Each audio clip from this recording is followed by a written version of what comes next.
to the DolphinsTalk.com podcast, the longest-running Miami Dolphins podcast on the internet.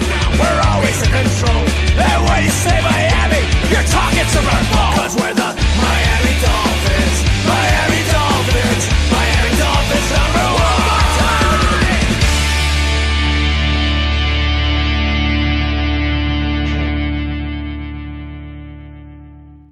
Hello, Miami Dolphins fans. How are you today? And thank you for listening to the DolphinsTalk.com podcast on this Friday, December the 26th, the day after Christmas. Hope everyone had a nice holiday here the past couple days. Got to spend some time with your family and friends and just relax and enjoy the holiday season. But we're back at it. We got the NFL coming up this weekend. We have the Miami Dolphins coming up this weekend. There's a lot of NFL games on Thursday. There's going to be more NFL games on Saturday. But our Miami Dolphins play Sunday against the Tampa Bay Buccaneers. We're going to talk about that. There's also a ton, and I do mean a ton of news right now around the Miami Dolphins. I'm going to go through all through the news. Some of it is injury related. Some of it has to do about incentives and contracts that some of the players are playing for these last two games to try and get some more money.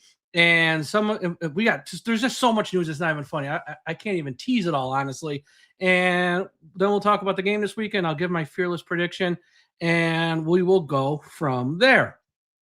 But as always here, let's get the business aspect out of the way at the top of the show. This show today is brought to you by Caneswear. Everyone go to the website caneswear.com for the best and the most affordable Miami Dolphins apparel on the internet. If you need something to wear, something for the home, something for the car, something for the office with a Miami Dolphins logo on it, or if you want something with a Miami Hurricanes logo on it, and they got a game in about a week or so, less than a week actually, Florida Panthers, Miami Heat, the Marlins, Caneswear.com has you covered. Now, if you're in South Florida, stop by their shop at 2655 South University Drive in Davie. They have a ton of good stuff in the shop. It's like a sports fan's dream, honestly. But Caneswear.com is the place to go. They ship internationally. Caneswear.com. Before you go to any of the larger websites, but they always have a big markup.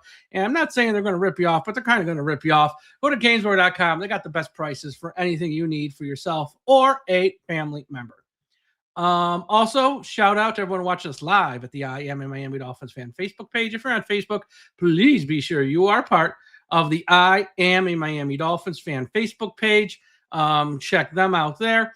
And as always, if you're watching on YouTube, since I'm flying solo tonight here, super chats are open. So make sure you smash that like button first and foremost. Make sure you're subscribed to this channel so when a new show drops, you are notified. But also, super chats are open. Super chats are the best way to support this website. And if you leave us a super chat, I will read it on the air on the show before we end this show. Since I'm alone, it gives me something to respond to, some feedback to respond to, and someone to talk to. We got a Merry Christmas Mike here from Danny Johnson. Danny, Merry Christmas to you too. You do great work. Thank you so much. Hope you had a great holiday. But yes, super chats are open, so leave us a super chat, and I will, with a comment, question, or just an opinion, or a hot take. I like hot takes. Let's get to the news since I last did a show, which has been a few days. Devon Achane was voted to the Pro Bowl, so congratulations to Devon Achane. He was the only Miami Dolphins player voted to the Pro Bowl. Alec Ingold, Aaron Brewer, Jordan Brooks, and Minkah Fitzpatrick were all voted as alternates. Now, remember, there's not an actual Pro Bowl game. I think they play like a flag football game and there's some events, but it's not like the old days where there's a game. This is more about just having the honor of being named a Pro Bowler. And of course, in your contract, you get a few extra bucks if you're named to the Pro Bowl. Achane, not a surprise. Jordan Brooks probably got screwed. I mean, I know he got screwed. But again, it is what it is. Like I said, there's not a game. For him, financially, it stinks. But as an alternate, will he go? I don't know. But Brooks is the other one. Aaron Brewer had a good year. I get it, though. There's only one center, I think, named to the Pro Bowl. I'm not going to go nuts over that. Minkah, same thing there. Ingold, whatever. Brooks probably should have been named, but he wasn't, and there's that. Speaking of Aaron Brewer, he might not play Sunday. He has a neck injury, and so he might not be able to go. It'll probably come down to the last minute. But center, Andrew Meyer. Remember Andrew Meyer? way back in training camp in August, he was the best Miami Dolphins offensive lineman in all of training camp. And he got hurt in like mid to late August, and he's been on IR the entire season. He hasn't even played a game once. Andrew Meyer is coming off IR this week, most likely. And if Aaron Brewer can't go, Andrew Meyer, who hasn't played in one game all year, and has been on IR all year, will probably start at center. And that's actually, look, our season's over. We're not going to playoffs. Let's see what the kid's got. Let's see if Andrew Meyer, who, once again, was great in August up until the point he got hurt, let's see what he's got. And let's see if he can go at center. And for Aaron Brewer, there's no reason to play him at this point. Let's not risk him. He's still under contract for next year. Let's not risk any big injury here with Aaron Brewer. Minkah Fitzpatrick is out for Sunday with an injury. Minkah won't play. Dante Trader will start in his spot. So Minkah out for Sunday, and I probably would expect he won't play next Sunday as well versus the Patriots. They'll probably shut him down for the season, although they won't say it. It's just most likely here.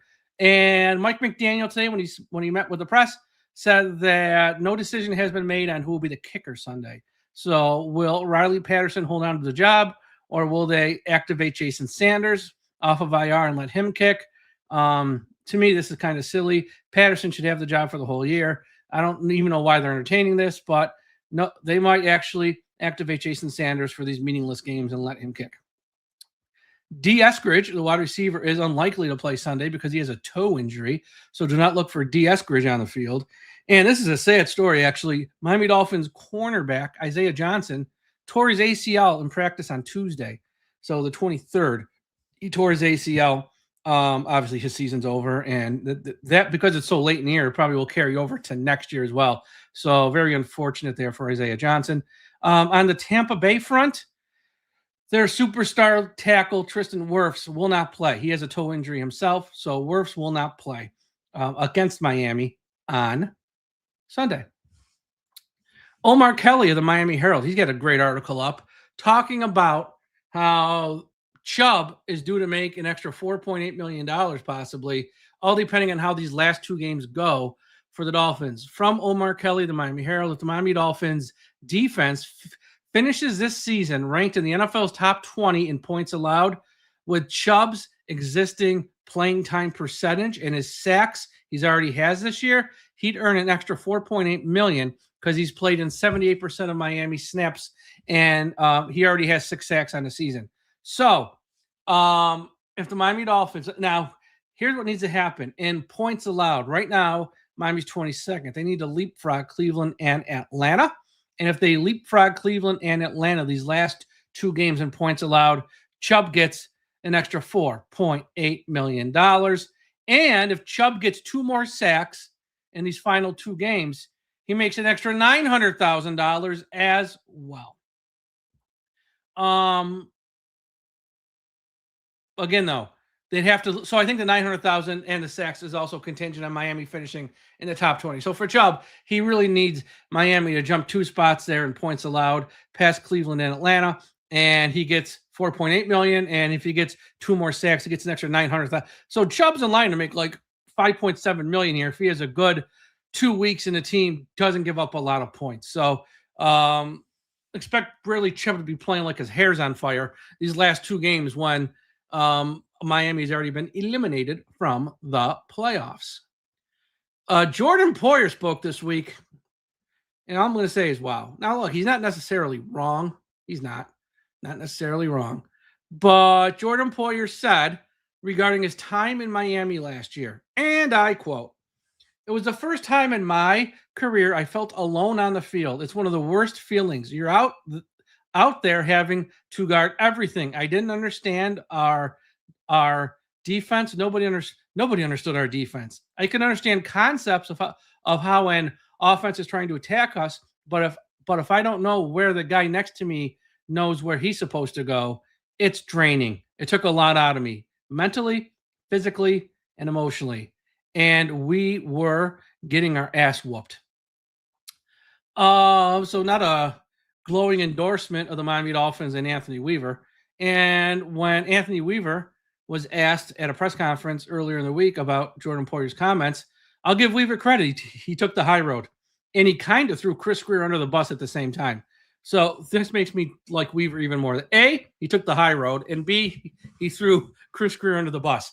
And he said that Miami was adding a lot of new pieces last year on that side of the ball, and they waited too long to add some guys, and they added all these vets, and all these vets have their own opinions and thoughts from the systems that they played in before, and trying to get them all on the same page took time, and it was tough to get them to forget. And he said, Weaver, it was tough to get them to forget what systems they used to play in and how they used to do things, and to buy in what he needed them to buy into in this system. So Weaver said he understands where Poyer has that opinion. Again, he took the high road there, which is classy, and is actually that actually shows a sign of someone who's ready to be a head coach. So I give Weaver a lot of credit here. Showed he has a temperament to be a head coach.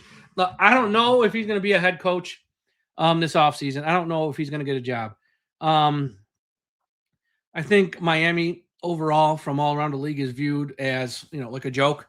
They're viewed as like a circus. And I don't know if a team's going to be ready to add someone who was with the circus there. And if Miami does fire McDaniel, Weaver's not at the top of my list, but I'm so anxious to get Mike McDaniel gone. I would sign up to get him, and I would take Anthony Weaver as the head coach just because he can't be worse than McDaniel.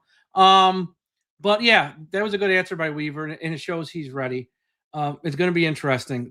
I don't know exactly how many jobs are going to be open. I mean, we know for sure you got the Giants, you got the Titans, you got the Raiders, Miami, and Jets could be open. Cleveland might be open. So I think, trying to think if there's anything else after that. I don't know if there's anything else after that. So you might have anywhere up to 6. You might have probably 3 at the least. So it's going to be tough for Weaver to get a job, I think, but nothing's impossible at all. All right. Before I get to this Miami Tampa Bay game, which I know there's not a ton to preview, so I'm not going to waste a lot of time previewing this. I want to talk about this. There's been a lot of chatter with the Tua Tagovailoa era ending in Miami.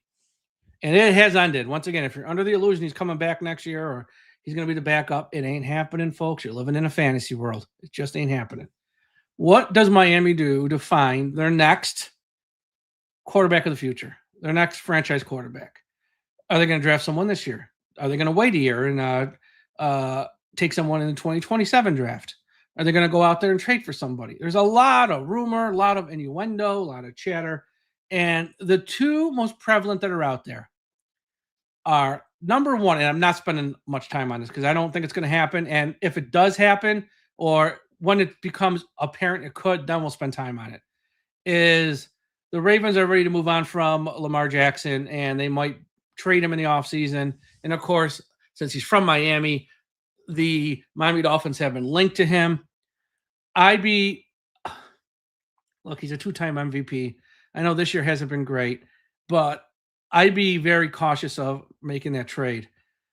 If the price is right, yeah, make the trade, obviously. But his style of play is the reason he's had injuries this year. So I'm not going to sit here and part with 2 first-round picks and a second to get Lamar Jackson. Again, I don't want to spend a lot of time on it. If the Ravens announce they're trying to trade him, then we can cross that bridge when we get to it on that one. But that wouldn't be at the top of my list. Now, if Ross wanted to make that type of move, it's Ross. I totally get it. Star power, name value.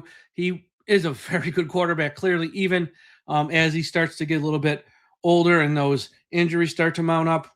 I get it. He would be the best quarterback Miami has had since Marino. So it does check a lot of boxes. I get it. I don't want to waste time on it because I think it's very unlikely. And again, there's going to be other teams out there. If it comes down to us and the Jets, well, the Jets have more to offer. Again, so you got to be careful there. But not my top choice right now. And again, we'll talk about that if that does seem like it's going to happen. But I don't think the Ravens are going to get rid of him, so there's that. The other one is, though, can the Dolphins possibly trade up to the number 1 overall pick in the draft and select Fernando Mendoza, who also from Miami? He went to high school in Miami, at least, and all that stuff. And PFF recently did a mock draft where they had Miami trading up to number 1 overall, with the Giants having the top pick. They gave up a first and second this year, a first and second next year. It got me thinking, could Miami realistically trade up to the top pick of the draft and select Fernando Mendoza if they wanted to? Now, I know some of you are saying, we got too many holes on the roster. We don't, folks, first you get your quarterback, then you worry about everything else. Okay. That's number 1. Number 2 is this. The only way this works is if the Giants end up with the number 1 pick. And for those of you who might not be aware, the Giants are playing the Raiders this week. Whoever loses most likely will have the number 1 pick. If the Raiders or even Cleveland has an outside chance, if they end up with the number 1 pick, they're taking Mendoza. There's no trade. But if the Giants end up with the top pick, they're going to keep Jackson Dart. I know there's people out there, who think they're going to, trade him and then they're going to then take Mendoza. That's not happening. They're happy with Dart. They like Dart. They want Dart. So if the Giants end up with the top pick, if they lose this week, it's all but theirs because they're going to lose next week to the Cowboys. The Giants will probably put that number 1 pick up for trade and look for a haul in return. And I know some other people have talked about what I'm about to say, but I didn't have time to record this show on Tuesday or Wednesday, but I did have this thought earlier in the week, which again, it's not I had at first thought, but it's been talked about out there. I don't think what PFF put out there about a first second this year, first second next year is enough. That's not enough because the Jets got 5 first-round picks over the next 2 years. They can offer more and blow that offer out of the water. The Browns got 2 first-round picks this year. They can offer more to the Giants to get an instant impact just this year alone. And then you got the Raiders, who are probably going to have a top 3 pick. If they just match Miami's offer, then you got the Giants would drop from 1 to 3 and not have to drop from like 1 to 9 or 10. So Miami, I don't think that's enough, like a first second. One way Miami can beat offers from the Jets, Raiders, and Browns, though. There's one way. And that's Miami having a trade package centered around the guy that the Giants wanted back in late October, early part of November at the trade deadline. You got to include Jalen Waddle in a trade package. Because draft picks are nice, but they're also lottery tickets. You don't know what that pick's going to turn into. You could draft, you could draft Charles Harris. You could draft Noah Igbenogany. You could draft Deion Jordan. I know Jalen Waddle's a very good wide receiver. Might not be a superstar, but very good. So, if you're the Dolphins, they'll say, okay, I'll give you Jalen Waddle, this year's first, this year's second, next year's first. Now, for the Giants, you know what? I'm falling back to 10. I'm still getting 2 first-round picks. I'm getting a second-round pick, and I'm getting a starting wide receiver to put next to Neighbors. Hell, that might be enough. Or it doesn't have to be that trade exactly. You can tinker around with it. But I think Waddle, 2 first and a second this year or next year, whatever you want to do. And then maybe the Giants toss back a 5th with their number 1 pick. Whatever. You get the point. Throw Waddle in the trade. And that's the only way Miami can get up to number 1, I think, if it's the Giants. Because the Giants wanted him. The Giants have a need a wide receiver. Giants are still getting a boatload of extra picks. And here's the thing with the Giants, too. If they're going to trade this pick, they really don't want to trade it to the Jets. John Mara hates Woody Johnson and the Jets. They share a stadium because it makes financial sense. They share the town because he has no choice. But if he had a chance to screw over the Jets and trade Mendoza to Miami, trust me, he would. Now, he's not going to make a trade that's really bad, or he's not going to make a trade that doesn't make sense for his team. But if it's close, these trades are about equal. Some to Miami. I don't want to see the Jets have success. It's not crazy. It's not crazy, but that'd be the only way. And again, this weekend, Giants, Raiders, root for the Raiders to win, root for the Giants to lose. Because if the Giants lose, I don't think this is likely. I think Miami, it's a lot of heavy lifting. I don't even know if they want to trade Waddle, but you could make a case that they could put a package together with multiple first-round picks, Waddle, throwing some other stuff to get to number 1. But if it's the Raiders, they're not trading the pick. They're just going to take Mendoza. Done. So root for the Giants to lose because at least the Giants have the top pick. You can make a case Miami has a chance. And if you're worried about Miami's got all these holes on the roster, what they're going to do, don't forget, Miami's got 3 picks in round 3 this year. So you get Mendoza in 1. Then you're going to get 3 more guys in round 3, assuming you hold on to those picks in the trade. So, you're pretty good. And look, Rome wasn't built in a day. And as I always say, this league, and look at the teams in this league. Look at what Chicago did, what Jacksonville did. You get your quarterback first, and you put the pieces around him over time. And you look at what Miami has right now on offense. You got Patrick Paul, ain't going nowhere, and he played pretty damn good this year. Jonah Savaianea, he had a rough year, but you traded all those picks to move up in round 2. He ain't going nowhere. So you got 2 offensive linemen there. You got a center. Everyone says should have went to the Pro Bowl. Okay, you give him an extension. You got 3/4 of your offensive line set in stone.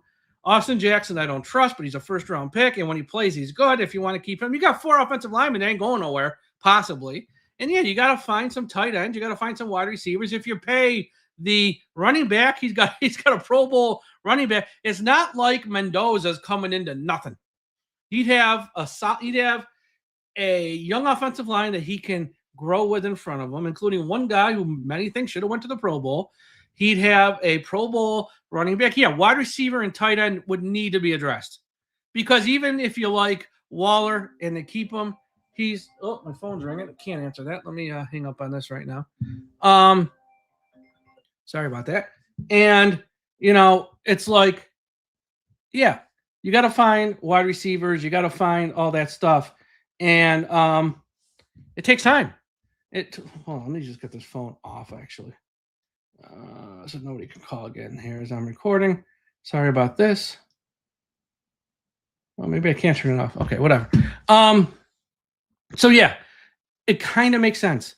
And then next year, yeah, you'll be without a first-round pick and stuff like that, but you figure it out. And then in 2027, you got a lot of guys really coming off the salary cap. You're going to probably have to build more through free agency. But that's what you got to do, I think, right now. Well, that is a possibility. Let me say. Sorry, got a little flustered here with the phone call. For the Dolphins, again, you're having a rookie contract. You have a quarterback on a rookie contract for 5 years. That helps as you wait out the Tua contract with all the money there that's going to be against the cap when he is not here.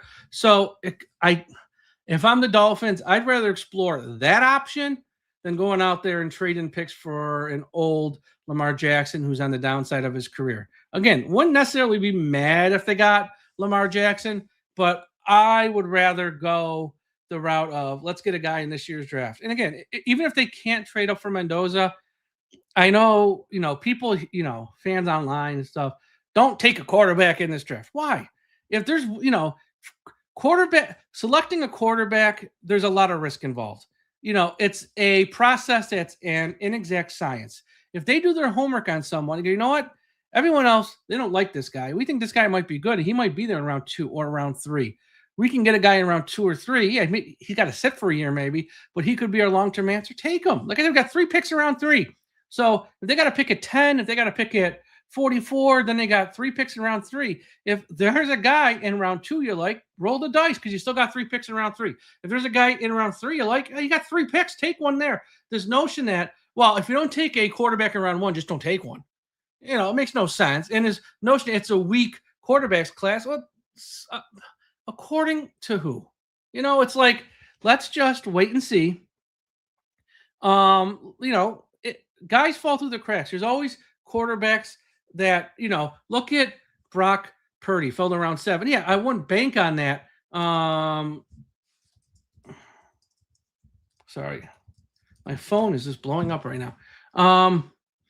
It's like, you can find quarterbacks in any draft. You just got to do your research. You got to do your homework, and you got to find the right guys. Just because it's a weak overall class doesn't mean you should just not take any. That's just closed-minded, moron logic, honestly. It really is closed. It's so closed-minded. Oh, weak. No, that's not how this works. So, yeah, just something to consider there. Just something to consider. Again, I don't think it's likely, but that's probably their best option if they want to get someone like Mendoza.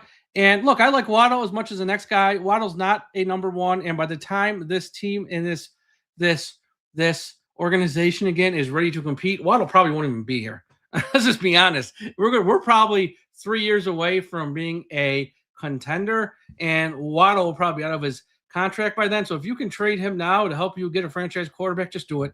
don't fall in love with a player. Don't fall in love with this stuff. We're not going to be good next year. 2026 is going to be a rough year just because of the guys we're going to lose on this roster with all the money on the cap that we're going to take the hits from with the quarterback and some other guy. It's just right off next year. So don't say, oh my God, we're really going to suck next year if there's no Jalen Waddle. You're going to stink anyway. So you might as well, if you can put him in a package to get your quarterback of the future, I wouldn't be against it, and you shouldn't be either. All right, real quick here. Shout out to everyone watching us and listening at finheaven.com. Everyone go to finheaven.com, largest Miami Dolphins message board on the internet. And also, wherever you're listening to this podcast, Apple Podcast, Spotify, Podbean, Podchaser, YouTube, Audible, make sure you hit the subscribe button. Once the season ends, look, we have shows every day in season, just not on Christmas.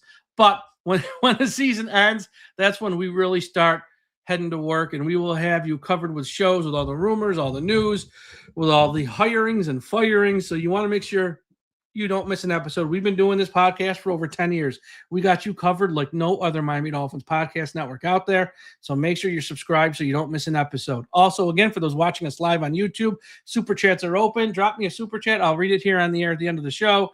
Today, Dolphins versus Tampa Bay this Sunday. I'm not going to do a big in-depth thing here because, we're out of the playoffs. Tampa Bay's still fighting, though. They're still fighting for a chance to make the playoffs. I'm not going to do the offensive rankings and all that stuff because with Miami, with Quinn Ewers and all that stuff, I have no idea who's going to be playing. It's going to be a lot of backups as well. Probably more guys like Theo Weiss being called up from a practice squad. We'll find out on Saturday to see if they're playing. But so I'm not going to do that, like what to do when Miami has the ball, when Tampa has the ball. What I am going to do, though, is make a prediction. It's now time for Mike's Fearless Prediction.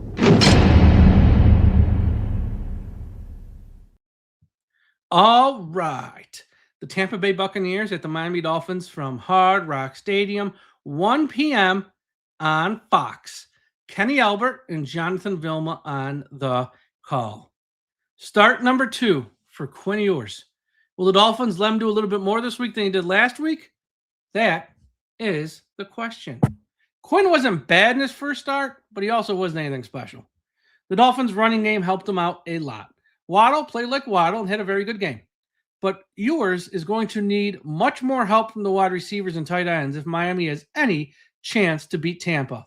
The bigger question for Miami, though, is how much does this defense have left in the tank? The Bengals destroyed Miami's defense. And now Tampa Bay, with an equally as good offense, comes strolling into town. Quinn Ewers isn't going to win a shootout against anybody right now, especially with Miami's wide receivers.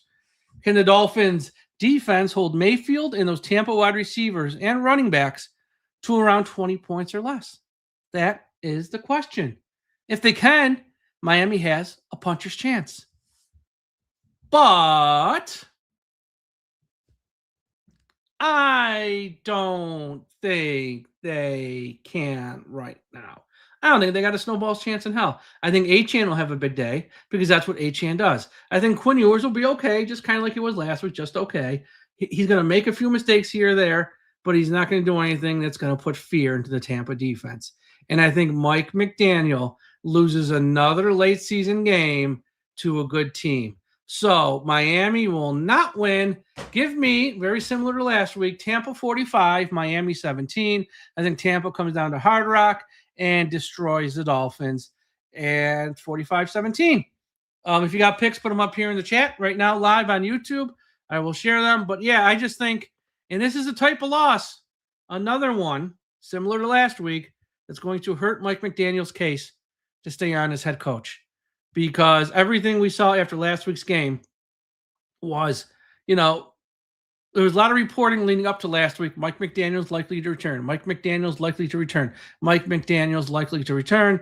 Then they got blown out at home, and we started seeing some of the reporters go, well, nothing's sort of been decided yet. And I think another bad loss, and you're going to see more of that. And remember what we saw last weekend and what we saw first part of the weekend, like Monday and stuff, which I know seems like a lifetime ago with the holiday, was Barry Jackson from the Miami Herald saying out of all these national guys, whether it's Rossini, Pelissaro, Rappaport, Schefter, just believe Adam Schefter, because he says Schefter's got the pipeline into Miami's front office. He knows exactly what's going on. Some of those other guys, they might be getting stuff secondhand, third hand. Schefter has the pipeline. He will get the information first, and he'll have the right information. So if Schefter's saying nothing has been made official yet, they're still contemplating everything.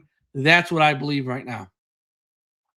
And I know it kind of makes no sense because you kind of think, well, they should know by now with only 2 games left. Who cares about these last 2 games starting a rookie quarterback? That shouldn't matter. Well, once again, we're the Miami Dolphins. You're a little bit of a clown show. You have the owner who's a joke in Mr. Ross. He does not know how to run a sports team. This is the clown shit they do. And it's unfortunate if you're a fan, and if you're watching this, you're a fan of the Dolphins like me, that they can't, see the reality that Mike McDaniel stinks on toast and he needs to be fired. But hopefully a couple more bad losses, which I expect Tampa Bay to put on there, because if there's no Minka, the secondary is going to be a joke, and those Tampa wide receivers are going to run wild. Mayfield's really good. We still got a lot of rookies up front. And I don't want to say that Miami quit last week, but in the second half of that game, once that Theo Wee's offensive pass interference sort of took away that play, that big first down to Achane, the team kind of quit. And I think it's going to be more of that. It just becomes demoralizing because you got no chance, because you don't have a quarterback back there who's going to win the game with his arm. Achane, no matter how good he plays, you can't win the game just with a running back in the year 2025. You need a passing game to complement. They don't have it, and then they're just missing. They are so bad in the secondary right now, and it is what it is. So I just think Tampa's going to come to town, handle their business. They need to win for a chance to make the playoffs and win the NFC South. They can't be messing around, and even without Wirfs, they're going to come to town and handle business. And I think for McDaniel, he's going to have some restless nights here moving forward until the end of the season, and he finds out his fate. And I'm one of those guys too. It's not going to be a case of, well, once the season's over, they're going to meet with all these guys in Miami and find out, and then pick the new general manager. Then he's going to decide if, should they keep McDaniel. This ain't going to go on to like January 25th here, folks. Okay. Because it takes a few weeks to hire a general manager, because you got to meet with so many of them. I mean, not so many, but you got to meet with a handful of them. At most you meet with 2 in one day. Most guys you meet one at a time. And if it's somebody you want, he might meet with some other teams too. So that's going to take at least 10 days or so, if not more, 10 to 14 days just to hire a general manager. And then after that, he's got to start the process to hire a head coach. But mostly, whoever you hire as the general manager, if we don't screw this up royally, if you don't force Mike McDaniel on the guy, he's going to come into his interview and being like, if you hire me, I'm hiring this guy as my head coach, and here's like half of his staff. He's going to come in prepared. Now, so that's why when they're done with the Patriots, it might not be that night, right when the game ends, but that Monday morning, you're going to see a statement from the Dolphins. We are firing Mike McDaniel. We are keeping Mike McDaniel. That's going to happen right after the Patriots game. They're not going to be like, well, we don't know what's going to happen. So, Mike, you can take a month's vacation because we don't know if you're a head coach or not. So take some time off. You stay at home, and then we're going to figure this out. It's not how this league works. After that Patriots game, within 24 hours, they will say Mike is coming back or Mike's fired. If he's coming back, you got to find a general manager who wants to work with him. Maybe they have to keep Champ Kelly because nobody else wants to work with him. Why would you want to work with a guy who's on the hot seat, is going to be on a nuclear red hot seat heading into next year? You'd have to be an idiot to take the job. Again, you'd be a piece of meat in a moron sandwich. You have Mike McDaniel's one slice of bread, Mr. Ross has the other slice of bread. You're the GM in the middle. You're a piece of meat in a moron sandwich when it comes to the owner and the head coach. No one's going to want the job, except for someone like Champ Kelly, who's just already here. And like, Christ, I'll take it. Why not? But you might only be here for a year if you take this job. But if they fire Mike, like they should, then that opens up everything. You can get a new GM and a new head coach at the same time. You can do things the right way, and you can do a proper search. But either way, you're going to know after the Patriots game if Mike is staying or going within 24 hours. That's how this league works. This whole notion that they're going to hire a general manager and he's going to decide. That's not in the. Sometimes that would work, not in this instance, because Mike has just been so bad that either this owner likes him so much he just refuses to fire him, or he's just fed up and goes, I can't watch this anymore, and he's going to be fired. Because here's the thing. If they keep Mike McDaniel, spoiler alert, their first home game next year,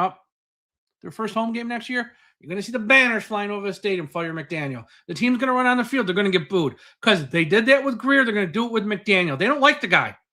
The majority of fans don't want the guy back. It's not that they don't like him per se as a person. They don't want him coaching the team. He's terrible.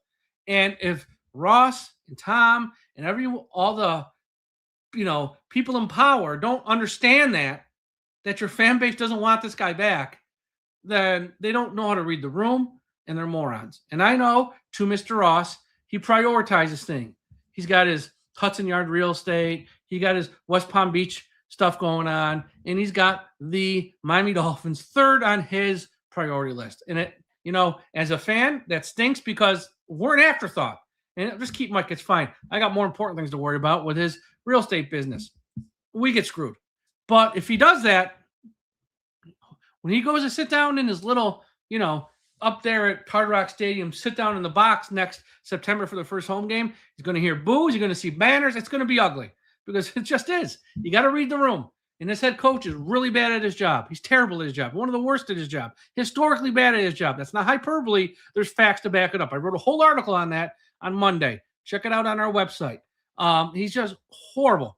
And if you bring him back, you're asking for your fan base to just be really, really upset. At least, here's the thing. Some franchises sell victories. They sell wins. They sell championships. Then you got some other franchises, like the Dolphins, for years, have sold hope. We were never really that, had a chance to win, but they sold the hope that you could win. If the Dolphins bring back Mike McDaniel, they're not selling you winning and they're not selling you championships. They're not even selling you hope anymore. They've just now, you feel hopelessness, and that's what they're selling. That's what they're selling. And that's a bad place to be in as a franchise. That's a really bad place to be in. It's a really bad place. So we'll see what they do. Some picks from around the league. My two locks and my upset here as I wrap up the show. Here are my two locks. Give me the Patriots minus 13.5 over the New York Jets. The Jets are dead. The Jets are mailing in. You have the quarterback there and Brady Cook. He's dead. And you got the Patriots there fighting for the number 1 overall seed in the AFC. And they want to lock up the AFC East. Patriots minus 13.5 over the Jets. They're going to destroy the Jets. They're going to win that game by 30. So take the Patriots. Lock number 2. What we saw last week from Cincinnati is when they're healthy, watch out. And the Bengals are finally healthy. Little late in the season for them, but they will win versus Arizona, lay the 7 points. Lay the 7 points. Cincinnati at home, laying 7 points to Arizona. Arizona's a mess as well. Cincinnati's at home. I think Cincinnati will blow them out because that offense, when healthy, is one of the maybe the best in the league, which we saw last week. And now they're healthy. My upset.